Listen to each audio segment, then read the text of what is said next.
여러분 안녕하세요, 트럭커버입니다. 오늘 영상은 포토샵의 기본에 관련된 영상입니다.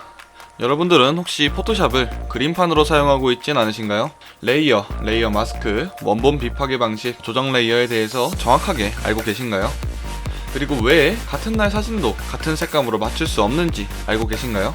저는 포토샵을 처음 시작했을 때 아무 레이어와 마스크도 쓰지 않았고 원본 레이어에 곧바로 보정을 했으며 조정 레이어가 있는지도 몰랐습니다. 지금 이 영상을 보시는 여러분들처럼 유튜브나 구글에서 포토샵 관련 공부를 하면서 레이어를 써야 된다, 레이어 마스크를 써라, 원본 비파괴 방식으로 해야 한다, 이런 말들을 정말 많이 봤는데 정작 내가 하는 보정 방법을 바꾸려니까 되게 꺼려지고 하기 싫고 그러더라고요. 그런데 시간이 지난 지금 와서 돌이켜보니까 내가 이전에 했던 보정은 정말 비효율적이었구나, 나는 포토샵을 라이트룸보다 못한 그림판으로 썼던 거구나, 이런 생각이 들었어요. 내가 괜히 방법을 바꿨다가 보정이 망하면 어떡하지, 예전에 했던 게 안 되면 어떡하지, 괜히 귀찮은 짓 하지 말고 보정 후딱 끝내자, 이런 생각 가지고 있으신 분들 있을 거라고 저는 생각을 합니다. 근데 보정을 더 잘하고 싶으시면은, 더 효율적으로 하고 싶으시면은 바꾸셔야 됩니다. 여러분들이 많이들 궁금해하시는 선생님들의 보정, 그런 보정들은 레이어 마스크, 조정 레이어 이런 거 안 쓰고선 절대 못합니다.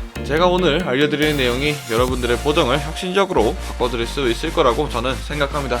오늘 알아볼 내용은 레이어 마스크, 조정 레이어, 그리고 ACR 프리셋 지정입니다. 최대한 쉽고 간단하게 한번 알아봅시다. 자, 먼저 레이어입니다. 레이어가 뭔 뜻이냐?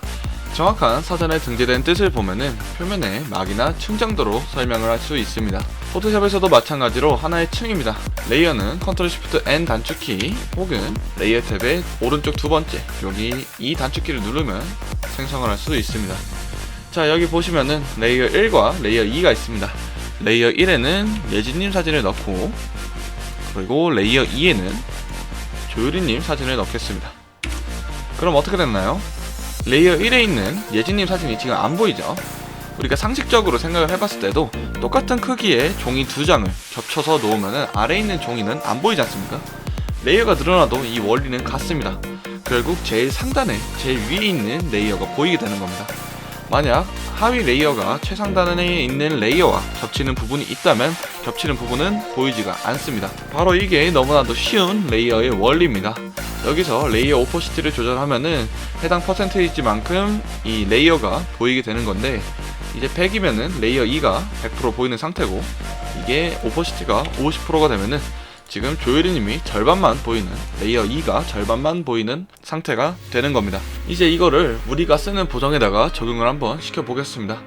사진을 하나 열고 스파팅을 한번 해볼 겁니다. 근데 스파팅을 그냥 하면은 원본 레이어, 여기다가 그냥 하면은 원본 레이어에 송산이 가니까 레이어를 새로 하나 만들고 그 레이어에 스파팅을 해줘야 됩니다. 이렇게 스파팅을 하려면은 레이어를 새로 하나 만들고 J를 눌러서, 저 같은 경우는 힐링 브러쉬로 이제 스파팅을 해주는 편인데, 레이어를 새로 하나 만들고 해주려면은 이제 샘플 부분을 요거를 커런트 레이어가 아니라 커런트 앤 빌로우로 변경을 해줘야 되는데, 요거 같은 경우는 제가 다음 영상에서 한번 다뤄보도록 하고요. 이제 스파팅을 대충 그냥 몇 개만 하겠습니다. 대충 빠르게 몇 개만 해볼 건데, 머리카락이나 요런 그냥 기타 여러 가지를 지웁니다. 이런 것들을 그냥 빠르게, 진짜 최대한 빠르게 한번 지워줬고, 일단 여기까지 대충 마무리한다고 치고요. 자, 머리카락을 지워줬습니다. 이 상태에서 Alt를 누른 상태에서 여기 눈 표시를 가시화 표시라고 하거든요. 요 가시화 표시를 눌러주면은 우리가 방금 만든 이 레이어 1에 스파팅한 부분이 들어가 있는 거를 확인할 수 있습니다. 요 스파팅이 마음에 안 든다면은 레이어를 여기 부분에서 지우개로 이렇게 지운다던가, 아니면은 레이어, 이따가 설명드릴 레이어 마스크로 이렇게 이 부분을 빼준다던가 하면 됩니다. 얼마든지 쉽고 손쉽게 원하는 부분만을 수정하고 조정하고 추가하고 제거를 할 수 있습니다. 왜 이렇게 해야 될까요? 제가 방금 말했던 말에서 그 이유가 모두 나와 있습니다. 우리는 완벽하지 못하기 때문에 언제든지 실수를 할 수가 있습니다. 하지만 언제든지 그 실수를 바로잡을 수 있어야 하기 때문에, 보정하다가 A라는 부분이 마음에 안 드는데 이 부분이 초반에 건든 부분이어서 히스토리를 쭉 이렇게 올라가가지고 마음에 들게 수정된 부분, 다른 부분까지 다시 되돌려야 됐거나, 아니면 히스토리가 완전히 넘어가가지고 처음부터 다시 조정을 해야 됐던 적 있지 않으신가요? 없으시다고요? 아마 레이어 안 만들고 하면은 곧 생깁니다. 그런 걸 방지하기 위해서라도 레이어를 쓰는 겁니다. 레이어의 중요성은 몇 번을 말해도 부족하지가 않아요. 레이어가 없는 포토샵은 라이트룸보다 못한 도구가 됩니다. 라이트룸은 그래도 원본을 파괴하는 형식은 아니거든요. 그림판과 라이트룸 사이에 그런 정말 쓰레기 같은 어떤 프로그램이 돼버리기 때문에 아무튼 정리하자면 레이어를 생성하고 보정하면은 언제든지 마음에 안 들거나 실수한 부분을 수정할 수 있다 정도가 되겠습니다. 난 나중에 수정할 일이 없다고 하지 마세요. 올려놓고 잘못했다 하면서 레이어 안 만들어놔서 사진 처음부터 다시 열고 보정하는 사람 제가 진짜 많이 봤습니다. 제가 포토샵에는 한 개의 결과로 가기 위한 여러가지 방법이 있기 때문에 정답이 없다, 하지만 최선의 방법은 있다 라고 말씀드리곤 합니다. 근데 레이어를 사용하는 건, 아니 오늘 영상에서 말씀드리는 기능들을 사용하는 건 저는 정답에 가깝다고 말씀드리고 싶어요. 그 정도로 포토샵의 기본이고 근간이 되는 원리이기 때문에 정말 중요합니다. 자, 다음은 레이어 마스크입니다. 레이어 마스크는 레이어와 때려와 뗄 수 없는 기능입니다. 이제부터 줄여서 마스크라고 부를게요. 마스크의 원리를 이해하려면 간단하게 그레이스케일의 원리도 알아줘야 됩니다. 그레이스케일 어디에서 한번 들어보셨을 거예요. 그냥 흑백을 말하는 겁니다. 포토샵에서의 그레이스케일은 0부터 255의 흑백 톤을 말하는데 레이어 마스크는 무조건 그레이스케일입니다. 우리가 지금 RGB 스케일, 여기 보이는 RGB 스케일로 작업을 하고 있지만 마스크 안에서는 무조건 흑백으로 작업을 해야 된다는 말이죠. 그리고 가장 중요한 마스크의 법칙은 검은색으로 갈수록 안 보이고 흰색으로 갈수록 보인다는 겁니다. 간단하죠? 바로 한번 적용시켜 보겠습니다.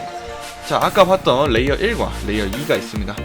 여기서 상위 레이어인 레이어 2 때문에 레이어 1이 아무것도 보이지는 않죠. 근데 여기에서 레이어 마스크 버튼을 요거를 눌러서 절반을 검은색으로 이렇게 100%짜리 검은색 브러쉬로 칠하면 어떻게 될까요? 이렇게 칠하면은 레이어 2 마스크의 검은색 영역이 안 보이게 돼서 아래에 있는 레이어 1이 보이게 되는 겁니다. 왜? 마스크에선 검은색을 칠하면 그 부분이 안 보이게 되는 거니까. 해당 레이어의 마스크의 검정색 부분이 안 보이게 되는 겁니다. 다시 반대로 이번엔 Alt를 누른 상태로 마스크를 눌러보겠습니다. 자, 그러면은 Alt를 누르고 레이어 마스크를 생성을 하면은 처음부터 검은색 마스크를 생성할 수가 있습니다. 검은색 마스크를 생성하니까 레이어 2가 모두 안 보이게 됐습니다. 그럼 여기에서 흰색 브러쉬를 이렇게 칠해버리면은 우리가 흰색 브러쉬가 지나간 이 자리만 보여지게 됩니다. 레이어 2가 지금 이 자리만 보여지게 됐죠. 제가 아까 그레이스케일은 0부터 255까지라고 했죠. 여기서 0은 검은색이고 255는 흰색이라고 제가 말씀을 드렸습니다. 그러면 중간 회색인 128로 칠하면 어떻게 될까요? 자, 얘 색깔을 128, 808080인 128로 바꾸고 이렇게 전체를 한번 채워보겠습니다. 이렇게 절반만 보이게 됩니다. 아까 전에 레이어 오퍼시티를 50%로 했던 거랑 같은 결과죠. 그리고 브러쉬의 부위투명도를 100%로 하고 128로 칠하는 거나 이 브러쉬로 100%짜리로 이렇게 칠하는 거나 아니면 흰색 브러쉬로 오퍼시티를 50%로 하고 이렇게 칠하는 거나 결과는 같습니다. 왜 이런지는 제가 설명 안 해도 아시겠죠? 이렇게 마스크를 사용하면은 굉장히 쉽게 원하는 부분만 보여지게 하거나 원하는 부분만 제외를 시킬 수가 있습니다. 자, 이거를 우리가 사용하는 보정에 한번 대입을 한번 시켜볼 겁니다.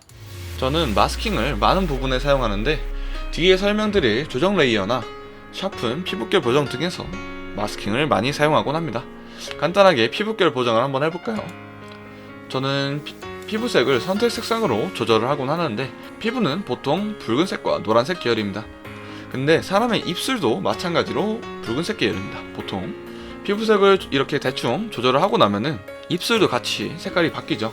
근데 우리는 입술색은 그대로 두고 피부색만, 피부의 붉은기만 조금 조정을 하고 싶은데 이럴 때는 어떻게 해야 될까요? 바로 여기서 레이어 마스크를 사용해 주는 겁니다. 자, 값을 대충 조정을 했죠. 조절을 했고 입술색이 근데 지금 같이 변했어요. 지금 약간 입술 색깔이 좀 빠졌기 때문에 이럴 때 입술 부분만 선택 색상이 안 들어가게 하려면 어떻게 해야 될까요? 바로 검은색 브러쉬로 100%짜리 검은색 브러쉬로 입술 부분을 이렇게 칠해주는 겁니다. 입술 부분을 이렇게 칠하고 Alt를 눌러서 다시 확인을 해보면은, 그리고 가시화 표시를 껐다 켰다 해보면 지금 현재 입술 부분은 피부색 조절이 들어가지 않았다는 것을 우리가 확인해 볼 수가 있습니다. 혹은 뭐 다시 흰색으로 칠하고 컨트롤 I로 이렇게 전체를 안 보이게 칠한 다음에 흰색으로 피부 쪽만 이렇게 칠해주는 방법도 있습니다. 이런 식으로 대충 칠해놓고 보면은 되겠죠. 마스킹에 대한 설명은 여기까지입니다. 포토샵에서는 우리가 원하는 부분만 보정한다는 게 생각보다 중요합니다. 저는 포토샵을 처음에 할 때 A를 조정하니까 전체적으로 다 바뀌네, A만 바꾸고 싶은데 어떻게 하지? 라는 생각을 자주 했던 것 같습니다. 결국 그 답은 마스크였고요. 마스킹을 해주냐 안 해주냐는 생각보다 보정 퀄리티에 있어서 큰 부분을 차지합니다. 그리고 여러분들도 보정을 하실 때 아셔야 할 게 모든 보정을 꼭 전체에다가 다 적용시킬 순 없다는 겁니다. 생각보다 더 집요하게 부분을 보정해 줄 필요가 있다는 점을 꼭 기억하면서 보정하다가 여기만 건들고 싶을 땐 어떡하지? 라는 생각이 든다면 꼭 마스킹을 하시기 바랍니다. 자, 다음은 조정 레이어입니다. 얘도 정말 중요한 기능인데 뭔가를 조정하는 레이어다 라고 해서 조정 레이어가 아니라 이미지의 조정 기능 안에 있는 기능들을 레이어화 시켜서 조정 레이어입니다. 우리가 왜 메뉴에 있는 여기에 있는 기능을 쓰지 않고 조정 레이어를 써야 하느냐? 바로 비파괴성과 수정 가능성 때문입니다. 어떤 식으로든 포토샵에서 사진의 레이어에 직접 적용을 시키면은 사진에 손상이 가고 또 나중에 해당 기능의 값을 수정을 할 수가 없습니다. 항상 완벽하게 보정할 수 있을 거라고 생각하시나요? 언제까지 선택 색상을 여러 번 껐다 켰다 하면서 피부색 조절을 하실 건가요? 조정 레이어는 언제든지 마음에 안 들면은 바로 그 값을 바꾸면 되는데, 그리고 사진의 품질 면에서 봤을 때도 기능을 여러 번 적용시키는 것보다 최대한 한 번에 해주는 게 가장 좋습니다. 자, 이제 조정 레이어를 어떻게 쓰는지 알아보겠습니다. 조정 레이어는 레이어 창에서 이 아이콘을 누르면은 메뉴가 펼쳐지는데 여기서 사용하고 싶은 기능을 사용하면 됩니다. 제가 쓰는 컬러 룩업도 여기 있고 그렇습니다. 누르면은 바로 레이어 마스크가 생성이 되는데, 이렇게 레이어 마스크가 생성이 되는데 왼쪽에 이 아이콘이 활성화되고 있으면은 값을 조정할 수 있고, 레이어 마스크를 누르면은 이렇게 설정 창에서 레이어 마스크에 관련된 내용이 나오기 때문에 중간에 수정하실 때는 요거를 다시 눌러서 수정을 하시면 되고요. 아무튼 예시를 한번 들어볼까요? 피부색을 조절을 해보겠습니다. 대충 붉은기를 이렇게 잡으니까 입술색이 좀 빠졌죠? 입술색도 빠지고 배경색도 빠졌습니다. 자, 여기에서 이렇게 마스크를 한번 눌러주고 검은색으로 입술색 부분하고 배경색 부분을 이렇게 칠해주면은,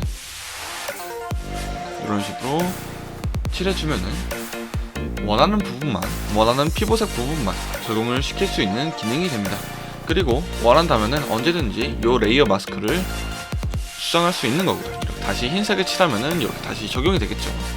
저 같은 경우는 사진을 여러 장 보정할 때 올리기 전까지, 사진을 업로드하기 전까지 처음 보정한 사진을 끄지 않습니다. 처음 보정할 당시에 저의 눈을 믿지 않기 때문이죠. 그리고 보정을 여러 장 하다 보면은 그날에 맞는 세팅을 점점 이제 처음 보정할 때보다 알아가는 경우를 많이 느꼈기 때문에 사진을 끄지 않고 설사 껐다 하더라도 올리기 전에 다시 열어보고 바꿀 점이 보이면은 조정 레이어의 값들을 수정해주는 편입니다. 그리고 같은 날 사진을 여러 개 보정할 때는 이 조정 레이어들을 또 다른 사진으로 그대로 복사를 해주곤 합니다. 마스킹 위치만 바꿔준다면 모든 사진이 똑같은 설정이 되겠죠.